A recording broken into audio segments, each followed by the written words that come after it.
Olá pessoal, eu resolvi gravar um vídeo, alguns pequenos comentários sobre alguns aspectos do capítulo 4. O primeiro comentário é com relação a esse exemplo aqui apresentado, que envolve a previsão de dias de chuva ou dias de sol para os próximos 3 dias. E essa projeção se transformando em uma tabela de distribuição de probabilidades e um gráfico e um histograma.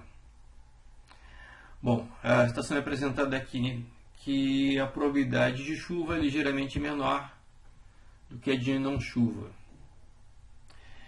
Essa diferença é que está resultando nesse histograma com uma leve assimetria à direita.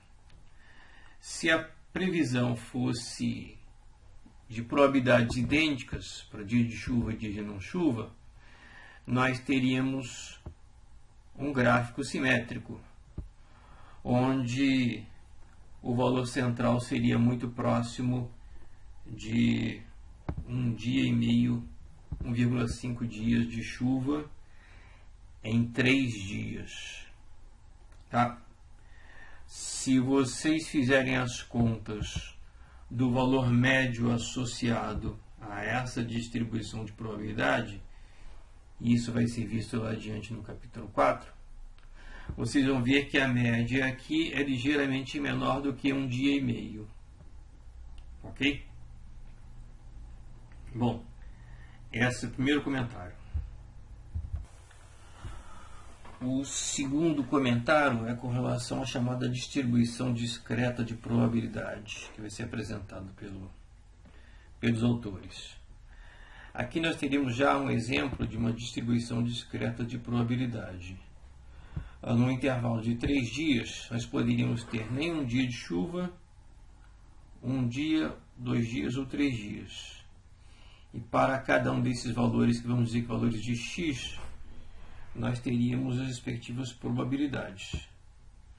Então aqui nós temos uma variável aleatória, que vai de 0 a 3, e é uma variável aleatória discreta. Para cada um desses valores discretos, temos uma tabela, o respectivo valor de probabilidade. Ok?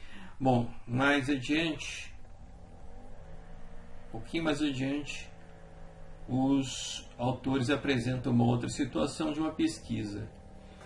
Um psicólogo fez uma pesquisa em 150 colaboradores, aplicou um teste de personalidade para identificar características passivo-agressivas. Cada um dos 150 indivíduos recebeu uma pontuação de 1 a 5, sendo a pontuação 1 extremamente passivo, o 3 é mediano e o 5 extremamente agressivo. E aqui temos os resultados. Então temos aqui uma tabela de frequência.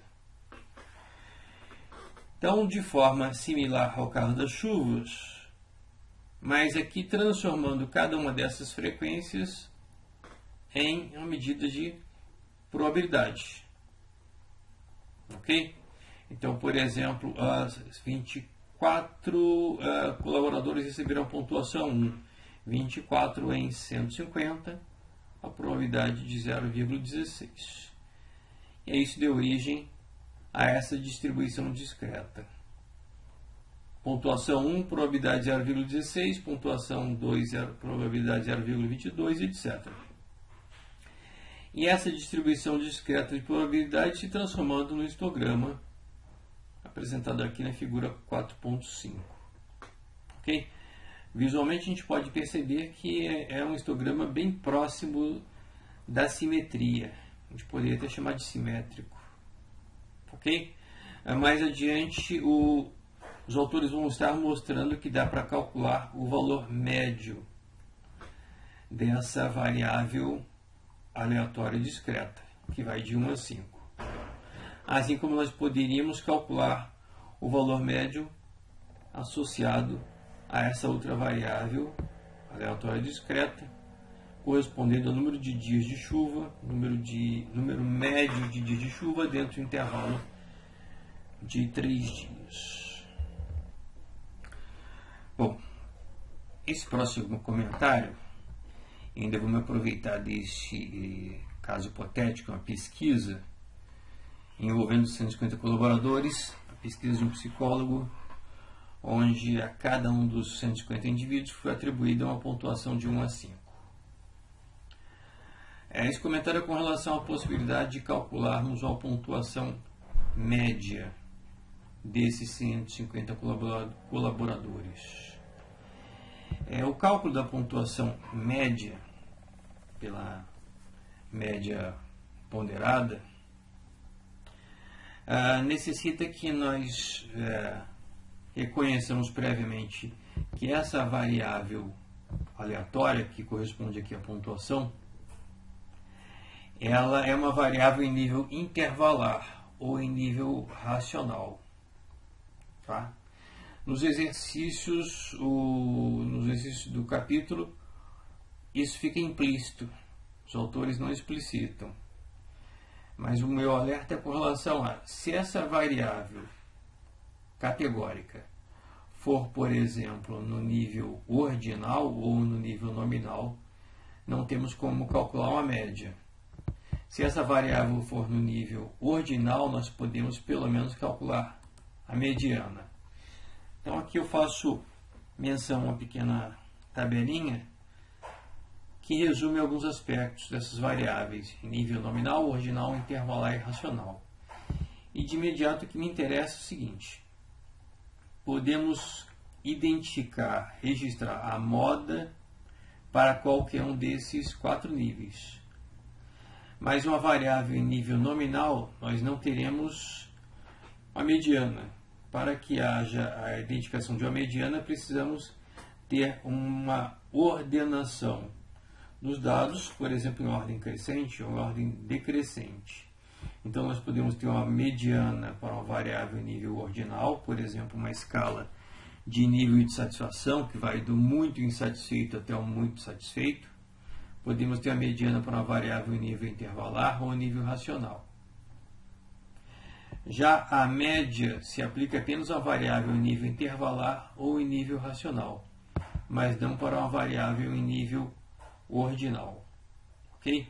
Então vamos considerar aqui que está implícito, mas eu estou já explicitando, que neste caso essa pontuação atribuída pelo psicólogo corresponderia a uma variável em nível intervalar, não seria em nível ordinal.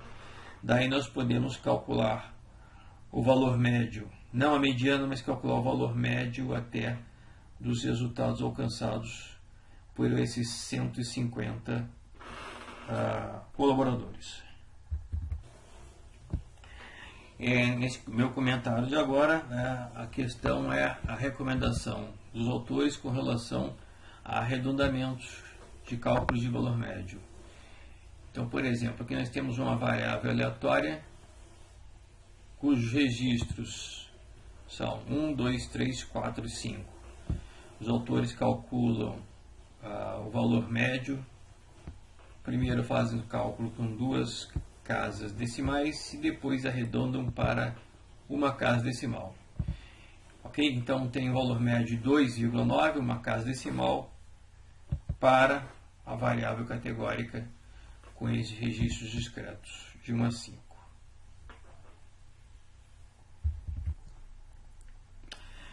Bom, com relação à média de uma distribuição de probabilidade, o seu cálculo é similar ao cálculo de uma média ponderada. Então temos aqui os valores da variável discreta e as suas probabilidades de ocorrência. Então o valor médio corresponde simplesmente ao totalizador do primeiro valor com a sua respectiva probabilidade, mais o segundo valor com a respectiva probabilidade e assim por diante. Então é um somatório de N produtos. Então o cálculo é idêntico ao da média ponderada.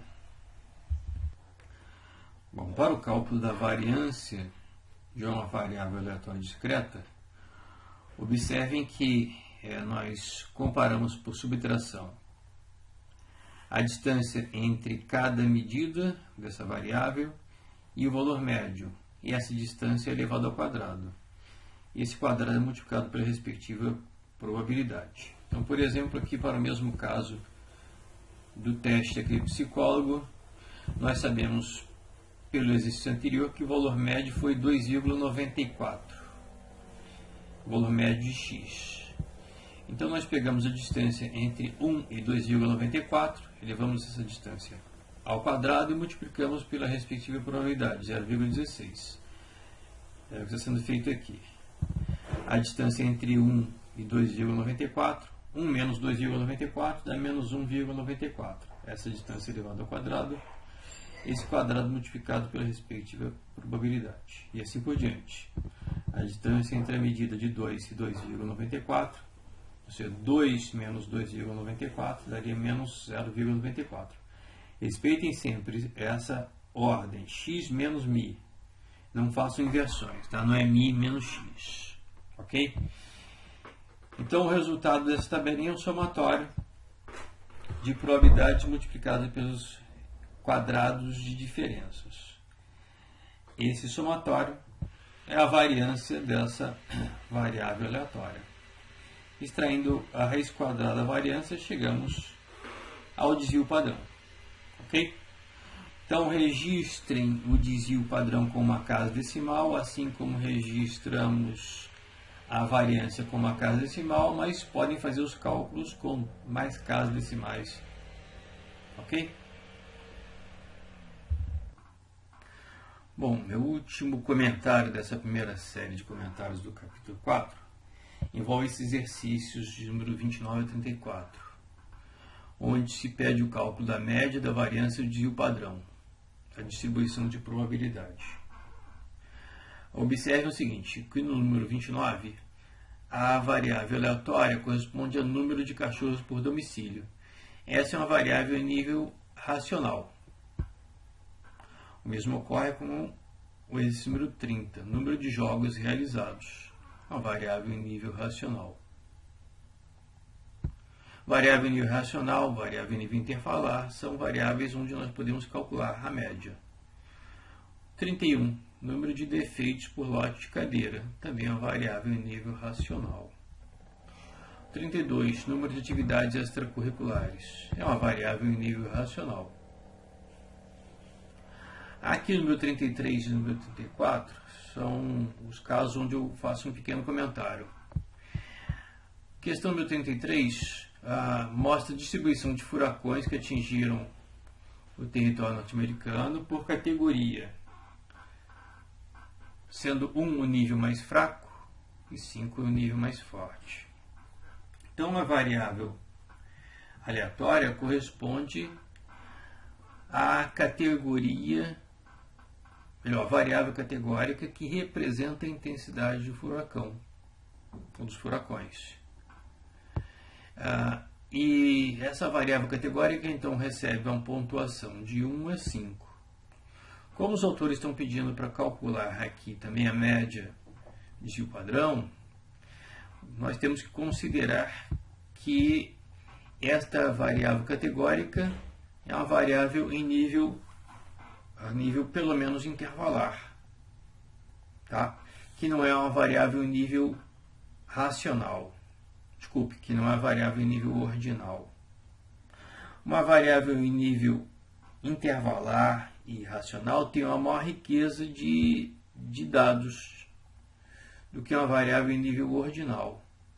Se nós definirmos aqui que essa variável é em nível intervalar ou racional, nós temos que aceitar que a distância entre a pontuação 1 e a pontuação 2, ela se repete. Vai ser a mesma distância entre a pontuação 2 e a pontuação 3.